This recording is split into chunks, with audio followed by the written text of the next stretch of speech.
Hey there, folks. Welcome back to our channel. Today, we're diving into the fascinating world of psychology. Ever wonder why we humans are so quirky? Well, let's start with a classic, confirmation bias. You know, that little voice in your head that says, I knew I was right. Yep, that's it. We tend to seek out information that confirms what we already believe and conveniently ignore the rest.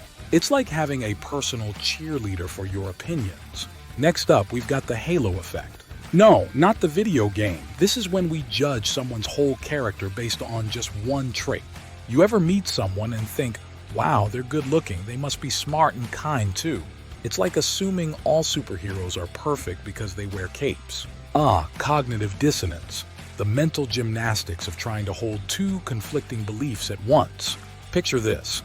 You're on a diet, but you also really want that slice of cake. So what do? You convince yourself that one slice won't hurt, right? It's like telling yourself you'll start your diet tomorrow. Now, who can forget the primacy effect? It's like when you're trying to memorize a grocery list, but you only remember the first few items. Sorry, bananas and milk. You made the cut, but Brussels sprouts, you're out of here. It's like our brains have a VIP section for the first things we hear or see. The bystander effect. The ultimate game of pass the buck. Picture this.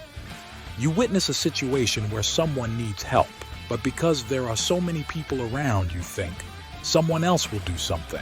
It's like being in a group project where everyone's waiting for someone else to take charge. Anchoring bias, the ultimate mind trickery. Ever notice how the first number you hear in a negotiation tends to stick in your head? Whether it's the price of a car or the salary in a job offer, that first number becomes our anchor and everything else gets compared to it. It's like trying to unstick gum from your shoe. It's there for good. And finally, we have loss aversion. We humans are hardwired to avoid losses more than we seek gains. So, when faced with a risky decision, we often play it safe to avoid that sinking feeling of regret. It's like holding on to that old sweater from high school. Even though it's frayed and faded, the thought of letting it go feels like a loss. And there you have it, folks.